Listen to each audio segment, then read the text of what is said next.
Hello students, आज हम पढ़ेंगे क्लास 12th का चैप्टर नंबर 11 की एक्सरसाइज 11.2। तो 13.2 ये चैप्टर है अपना, एक्सरसाइज है 13.2, चैप्टर नंबर 13 प्रोबेबिलिटी के बारे में बात कर रहे थे। 13.1 एक्सरसाइज अपनी पहले हो चुकी है। 13.2 एक्सरसाइज के बारे में आज हम पढ़ेंगे इंडिपेंडेंट इवेंट। इंडिपेंडेंट इवेंट क्या होते हैं इसके बारे में बात करें। नाम ये इंडिपेंडेंट, जिसको बोलते हैं स्वतंत्र, ठीक है। तो इंडिपेंडेंट इवेंट का मतलब है कि ई और एफ दो ऐसे इवेंट है कि एक इवेंट होने पर दूसरे पे कोई असर नहीं पड़ता है, ठीक है। मैं भी प्रॉपर इंग्लिश में डेफिनेशन लिखा देता हूँ मैं आपको, पर एक समझा दूँ मैं आपको कि इंडिपेंडेंट इवेंट क्या है। अगर ताश की गड्डी है, ताश की गड्डी में से अगर आपने एक पत्ता निकाला, ताश की गड्डी में आपको मालूम होगा कि एस होते हैं इक्के, इक्के को बोलते हैं S, S E S, S यानी इक्का, ठीक है। स्पेड, स्पेड यानी काला पान, स्पेड, डायमंड, क्लब और हार्ड, ये 4 तरह के पत्ते होते हैं। सबके 13-13 पत्ते होते हैं। और साथ में हमें ये भी मालूम है कि रेड कलर के जो पत्ते होते हैं वो होते हैं 26, और 26 पत्ते होते हैं ब्लैक कलर के। तो इस तरह से अपने ब्लैक कलर के पत्ते और रेड कलर के पत्तों के बारे में समझा।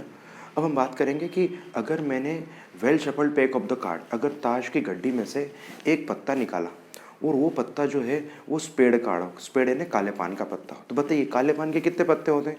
काले पान के पत्ते होते हैं 13। तो काले पान का पत्ता होने की प्रोबेबिलिटी क्या है, 13/52, 13/52, ठीक।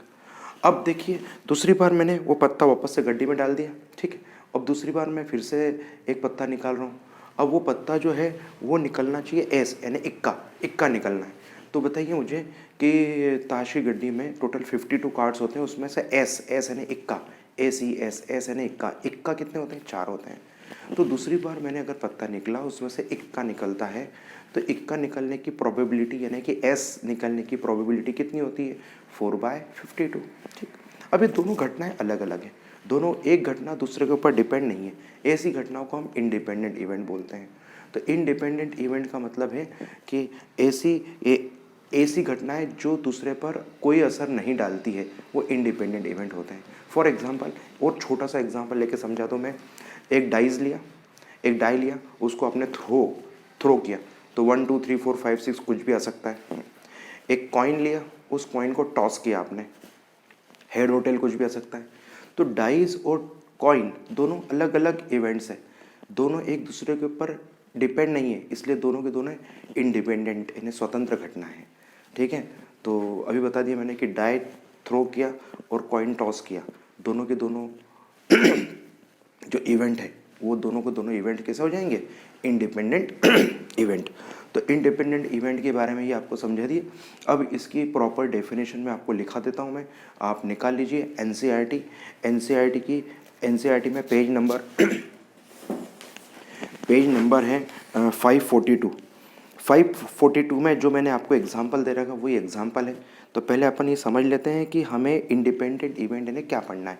तो इंडिपेंडेंट इवेंट की डेफिनेशन सबसे 542 पेज पर सबसे लास्ट में नीचे की तरफ, E and F are two events such that the probability of occurrence of one of them is not effect the occurrence of the other. ये प्रॉपर डेफिनेशन मैंने आपको लिखा दी। एग्जाम में ये डेफिनेशन ट्रू फॉल्स में पूछ सकते हैं, तो आपको प्रॉपर डेफिनेशन याद होना चाहिए, ठीक है। इंडिपेंडेंट इवेंट्स किसे बोलते हैं, ई and F are the two events such that the probability of occurrence of one is not effect the occurrence of the other, यानी एक के प्रोबेबिलिटी जो है वो दूसरे पर इफेक्ट नहीं करती है, उसे इंडिपेंडेंट बोलते हैं, इंडिपेंडेंट। तो पेज नंबर 542 एनसीईआरटी में मैंने ये आपको इंडिपेंडेंट इवेंट्स की डेफिनेशन लिखा दी है। डेफिनेशन बहुत इंपॉर्टेंट है। हम हमेशा फोकस समझने पे करते हैं, मैक्सिमम हम समझने पे, कंसेप्ट पे फोकस करते हैं कि हमारा कंसेप्ट क्या है। दो क्वेश्चन कम हो जाएंगे उससे कोई फ़र्क नहीं पड़ेगा, पर हमें कंसेप्ट समझ में आना चाहिए कि कंसेप्ट क्या है इसका। तो इंडिपेंडेंट यानी क्या, ठीक है। तो ये डेफिनेशन हमने प्रॉपर लिख ली। अब एक्सरसाइज स्टार्ट करते हैं, सभी देखिए।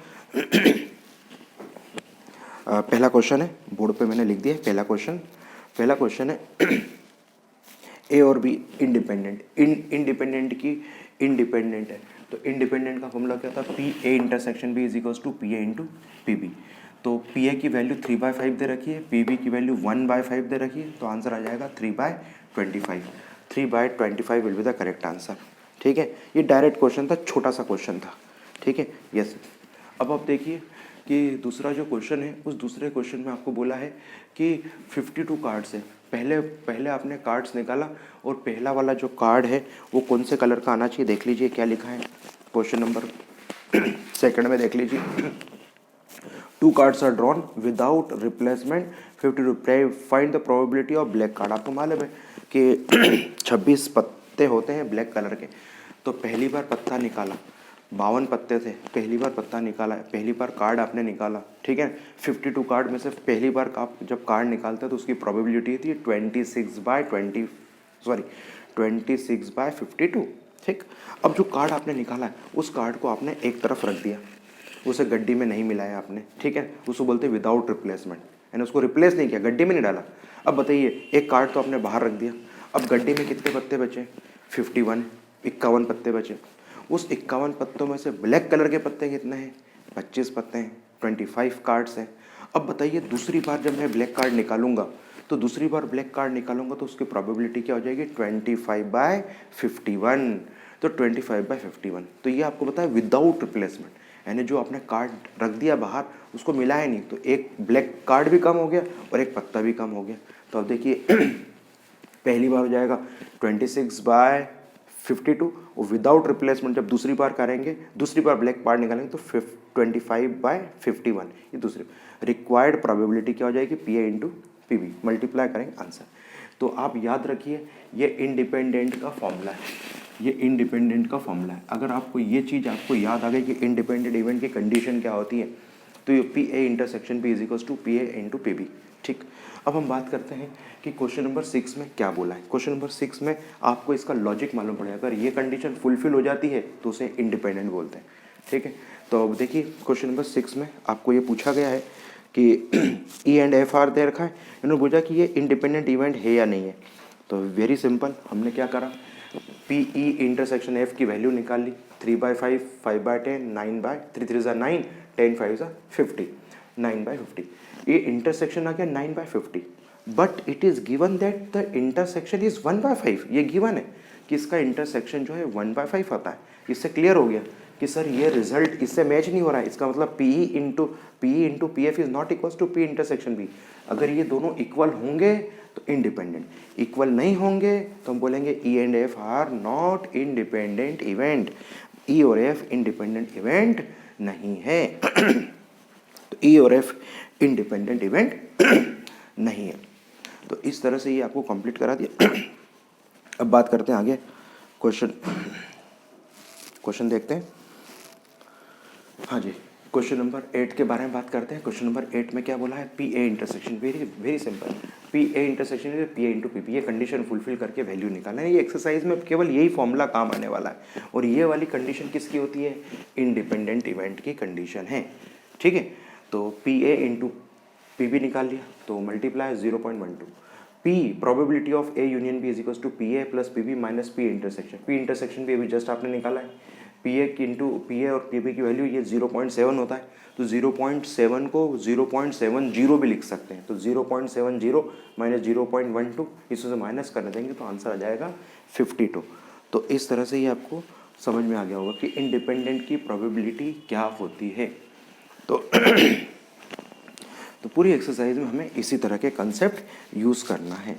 अब आगे और देख लेते हैं हम क्वेश्चंस में क्या करना है। क्वेश्चन नंबर 10 में भी सिंपल है, देखिए जरा 10 क्वेश्चन में बोला है कि not A not B, not A not B आपको निकालना। क्वेश्चन नंबर 10 मैं पढ़ देता हूँ। इवेंट ए एंड बी दे रखा है, P not A not B दे रखा है 1/4, neither A and B show state that A and B are independent. तो उन्होंने बोला कि ए और बी इंडिपेंडेंट है क्या, ये बताना है। तो सिंपल सी बात है, पी ए इंटरसेक्शन बी की value, P not A not B की वैल्यू दे रखी 1/4। तो आपको डी मॉवियर्स फॉर्मूला भी मालूम है, डी मॉवियर फॉर्मूला मालूम है अगर आपने सेट थ्योरी पढ़ी है। ए इंटरसेक्शन या ए यूनियन बी का complement is equals to A complement intersection B complement. अगर आपको ये याद है तो आपका काम बहुत आसान है। ये प्रोबेबिलिटी में भी वही फंडे यूज़ होते हैं जो हमने सेट थ्योरी में करा था। तो सेट थ्योरी में जो डी मोवियर्स फॉर्मूला पढ़ा था उसी की ये कंडीशन इसमें काम आती है। तो क्वेश्चन नंबर देखिए, क्वेश्चन नंबर 10 में भी आपको इसी तरह से करना है। अब हम देखते हैं क्वेश्चन नंबर देखते हैं 16वां सवाल देखते हैं। 15वां सवाल भी ऐसा ही है, उसमें भी आपको क्या करना है, उसके पार्ट दे रखे हैं। तो आपको मालूम है कि स्पेड कार्ड कितना होता है 13/52। क्वेश्चन नंबर है 15। और आप देखिए एस की प्रोबेबिलिटी कितनी होती है 4/52। अब आपको इंटरसेक्शन फाइंड आउट करना है और उसकी वैल्यू निकालना है। चलिए अब आप देखिए क्वेश्चन नंबर 16 देखें। ए स्टूडेंट्स रीड हिंदी न्यूज़पेपर, ए स्टूडेंट्स रीड इंग्लिश न्यूज़पेपर। अब आप देखिए इंग्लिश न्यूज़पेपर और हिंदी न्यूज़पेपर, अब इस तरह से अपन लिखते हैं इसको।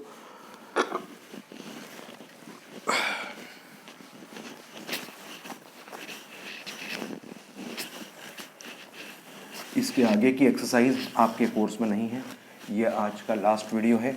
इसके आगे की एक्सरसाइज ओमिटेड है, बेस थ्योरम वगैरह सब रिड्यूस कोर्स हैं, सब रिड्यूस कोर्स है। केवल आपको 13.1 और 13.2 केवल ये 2 एक्सरसाइज ही पढ़ना है। आगे की एक्सरसाइज सब रिड्यूस है, वो नहीं करना है। तो इस तरह से इस वीडियो में आज अपना चैप्टर नंबर 13 कंप्लीट हो जाएगा। तो क्वेश्चन नंबर देखते हैं 16 की बात करें। ए का मतलब हिंदी न्यूज़पेपर, हिंदी न्यूज़पेपर के लिए पी ए की वैल्यू करें। पी ए की वैल्यू थी 60%, तो पी ए की वैल्यू हो जाएगी P A is equal to 60/100, 60/100। तो ए की लाइन में लिख देता हूँ तो इससे इजी काम हो जाएगा। क्वेश्चन नंबर 16 है 60/100, 60/100 0 0 कैंसिल आउट हो गया। 60/100 तो हो जाएगा 3/5, 3/5। पी बी इंग्लिश न्यूज़पेपर कितना है 40% है कि 50% है? ये है इंग्लिश न्यूज़पेपर है 40%, तो 40/100 40%, तो 40/100 तो 2/5। और पी ए इंटरसेक्शन भी है, दोनों न्यूज़पेपर पढ़ने वाले हैं। कितने लोग हैं जो दोनों पढ़ते हैं? जब भी दोनों वर्ड आता है, बोथ आता है तो इंटरसेक्शन लगता है। जब भी बोथ वर्ड आता है तो आपका इंटरसेक्शन लगता है। तो पी ए इंटरसेक्शन बी दे रखा है 20%। 20% लोग ऐसे हैं जो इंग्लिश और हिंदी दोनों न्यूज़पेपर पढ़ते हैं। चलिए ये हिंदी के लिए हो गया, ये इंग्लिश के लिए हो गया, और ये हिंदी और इंग्लिश दोनों के लिए हो गया। यह आ जाएगा 1/5।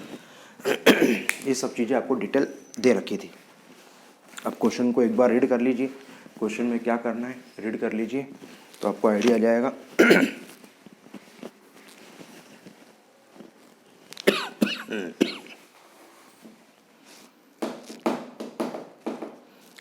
हाँ, अब इन्होंने पूछा है, पहला है कि students reads neither Hindi newspaper not English newspaper. ना तो वो हिंदी न्यूज़पेपर पढ़ता है ना ही इंग्लिश न्यूज़पेपर पढ़ता है। आपको इसके बारे में बताना है। तो कोई न्यूज़पेपर पढ़ता ही नहीं है, तो इसका मतलब आपको ये निकालना है पी ए यूनियन बी का कॉम्प्लीमेंट निकालना है। पी ए यूनियन बी का कॉम्प्लीमेंट निकालना है ना तो ये इंग्लिश न्यूज़पेपर पढ़ता है ना हिंदी न्यूज़पेपर पढ़ता है। ठीक है, इसका मतलब ये हो जाएगा आपका कॉम्प्लीमेंट बोलो या सी बोलो, बात एक ही। ये हो जाएगा 1 - P A union B, P A union B. तो हो जाएगा 1 - पी ए यूनियन बी को हम क्या लिखते हैं, P A plus P B minus P A intersection B, ऐसा लिखते हैं हम। पी ए यूनियन बी को इस तरह से लिखते हैं। इन तीनों की वैल्यू अपने को मालूम है, तो ये हो जाएगी आपकी 1 - 3/5 प्लस 2/5 माइनस 1/5। तो 1 माइनस डायरेक्ट कर देता हूँ, 5 एलसीएम 3 4 5 - 1 4/5, एलसीएम लेंगे 1/5। ये 1/5 इसका आंसर आ गया। अब आप देखिए कॉम्प्लीमेंट के लिए सी लगा सकते हैं, डैश भी लगा सकते हैं। तो P A intersection P A union B, neither न तो वो इंग्लिश न्यूज़पेपर पढ़ता है न तो हिंदी न्यूज़पेपर पढ़ता है, तो 1 में से माइनस कर देंगे। पढ़ने वाले जो दोनों पढ़ने वालों को माइनस कर दें, कौन से कम एक न्यूज़पेपर तो पढ़ता ही है। तो यूनियन का मतलब होता है कि एटलीस्ट एक न्यूज़पेपर तो पढ़ता ही है। तो 1 में से अगर एटलीस्ट 1 न्यूज़पेपर को माइनस कर देंगे तो नॉट रीड एनी न्यूज़पेपर, ऐसा आ जाएगा। जैसे आपने पढ़ा है PA plus P0 is equals to 1, PA plus probability of occurrence plus probability of not occurrence is equals to 1। तो probability of not occurrence is equals to 1 minus probability of occurrence, इस तरह से आपने पढ़ा है। P0 is equals to 1 minus PA, ये फंडा आपने पढ़ा हुआ है। सेकेंड पार्ट में इसने क्या कहा है, सेकेंड पार्ट में बोला है कि स्टूडेंट्स रीड, क्या बोला है पढ़िए, क्वेश्चन देख लीजिए एक बार। इन्होंने कहा है कि स्टूडेंट्स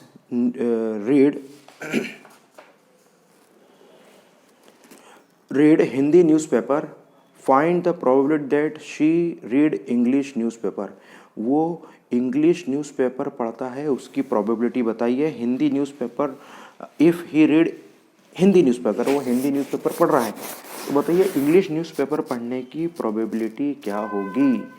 तो students reads English newspaper when it is given that it read Hindi newspaper, वो हिंदी न्यूज़पेपर दे रखा है कि हिंदी न्यूज़पेपर पढ़ रहा है, तो इंग्लिश न्यूज़पेपर निकालना है, तो PB अपॉन है, तो उसे बोलते हैं PB अपॉन है। B अपॉन ए का मतलब है कि इंग्लिश न्यूज़पेपर की प्रोबेबिलिटी निकालना है, और ये दिया हुआ है कि हिंदी न्यूज़पेपर ऑलरेडी वो पढ़ता है, तो PA इंटरसेक्शन B अपॉन में PA। ये तो आपको फॉर्मूला पिछली एक्सरसाइज में भी आपने पढ़ा था, इसलिए केवल मैंने फॉर्मूला मेंशन कर दिया है, बाकी काम आपका काम है। तीसरा पार्ट क्या है, उल्टा पूछा है कि अगर वह इंग्लिश न्यूज़पेपर पहले से ही पढ़ रहा है, तो बताइए हिंदी न्यूज़पेपर पढ़ने की प्रोबेबिलिटी बताइए। ये सेकंड पार्ट हो गया, ये थर्ड पार्ट हो गया। PA upon B is equals to PA intersection B upon में PB, और क्या, सिंपल सी बात है। The probability of reading Hindi newspaper if it is given that English she reads English paper already, अगर वो ऑलरेडी इंग्लिश न्यूज़पेपर पढ़ रही है, तो हिंदी न्यूज़पेपर पढ़ने की प्रोबेबिलिटी क्या है, उसे PA अपॉन B बोलते हैं।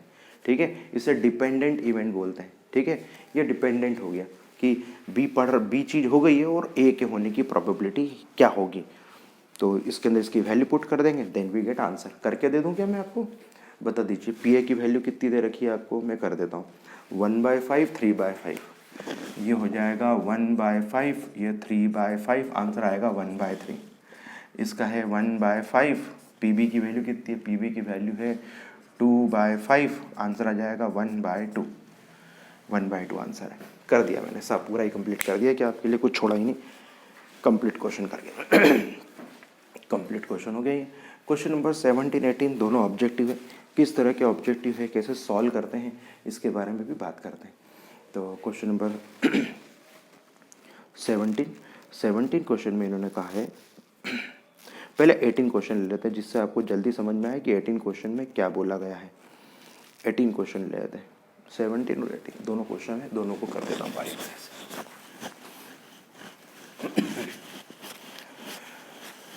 अब केवल हमारा फर्स्ट चैप्टर बचेगा। फर्स्ट चैप्टर का नाम है रिलेशन फंक्शन, जिसके वीडियो जो है आपको ऋचा मैडम के वीडियो है वो सेंड करेंगे। एक चैप्टर ऋचा मैडम पढ़ाएगी। आगे वीडियो बना नहीं पाऊँगा मैं, तबीयत ठीक नहीं है, तो आगे क्या जो चैप्टर नंबर 1 जो बचा है वो उसके वीडियो ऋचा मैडम द्वारा सेंड किए जाएंगे। तो देखिए,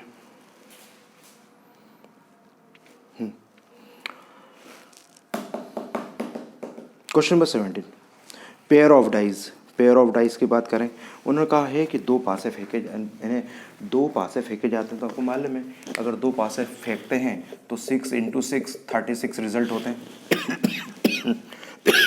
36 रिजल्ट होते हैं।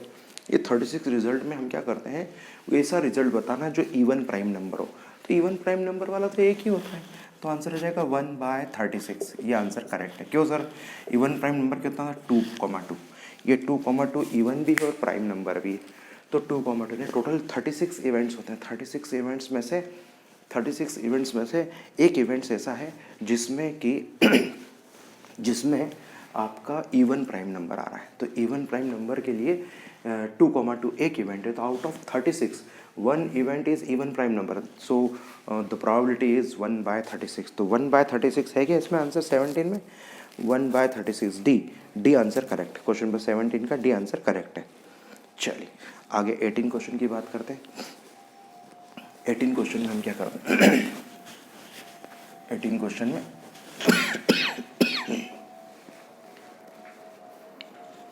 18 two events A and B will be independent if independent event है इफ। तो इंडिपेंडेंट इवेंट के बारे में आपको मालूम है कि इंडिपेंडेंट इवेंट कैसे निकालते हैं। तो देखिए two events A and B are independent, तो P A intersection B is equals to P A into P B. ये इक्वेशन नंबर 1 है। ये क्वेश्चन नंबर 18 ऑब्जेक्टिव है। कभी यही क्वेश्चन नंबर 18 आपको 2 नंबर में क्वेश्चन पूछा जा सकता है, इसलिए थोड़ा सा डिटेल समझा रहा हूँ, क्योंकि आंसर हर क्वेश्चन का आंसर याद नहीं रखा जा सकता है एमसीक्यूज में। तो उसको बनाते कैसे हैं, कैसे उसका आंसर आता है, उसका मैकेनिज्म हम देखते हैं, ये किस तरह का मैकेनिज्म होता है। चलिए अब आपको मालूम है कि डी मोवियर्स लगते हैं, तो P A intersection B complement is equals to P, ये हो जाएगा P A intersection B complement. A intersection B का जो कॉम्प्लीमेंट है वो P A union B complement के इक्वल होता है। और इसे लिखते हैं 1 minus P A union B लिख देते हैं इसको, अगर आपको मालूम हो ए यूनियन बी बोलते हैं। ठीक है, ये कंडीशन है, इसलिए ये नंबर 1 रिजल्ट हो गया कि A and B are independent event हो गए। इसका हमें काम आगे पढ़ने वाला है। चलिए तो 1 minus P A union B की फॉर्मूला क्या होता है, P A plus P B minus P A intersection B. Okay, अब क्या हो जाएगा 1 माइनस ये हो जाएगा P A plus P B minus P A into P B. देखिए फ्रॉम इक्वेशन फर्स्ट ये रहा, पी ए इंटरसेक्शन को P A into P B बोलते हैं। यस, अंदर मल्टीप्लाई कर देंगे 1 minus P A 1 P B plus P A into P B. Okay, चलिए अब आप दोनों की पेयर बना लेते हैं, इसमें कुछ भी common 1 common 1 minus P A. इन दोनों में से देख लीजिए स्प्लिटिंग मिडिल टर्म से तो हो गया, पी बी टेकआउट कॉमन अंदर ब्रैकेट में आएगा 1 माइनस पी ए, 1 माइनस क्या हो जाएगा पी ए, तो 1 माइनस पी ए और 1 minus P B will be the correct answer. तो चेक कर लीजिए 1 minus P A 1 minus P A और 1 माइनस पी बी है क्या, देख लीजिए 1 माइनस पी तो इसका आंसर है 18 का B will be the correct answer. B answer correct है, करेक्ट ऑप्शन कौन सा हो जाएगा बी। तो P A 1 minus P A into 1 minus P B, this will be the correct answer. तो इस तरह से ये अपना चैप्टर नंबर 13 ख़त्म हो चुका है। चैप्टर नंबर 13 ख़त्म हो चुका है। इसका आप अच्छे से रिविज़न करें, कोई डाउट्स हो तो पूछ सकते हैं। Thank you very much.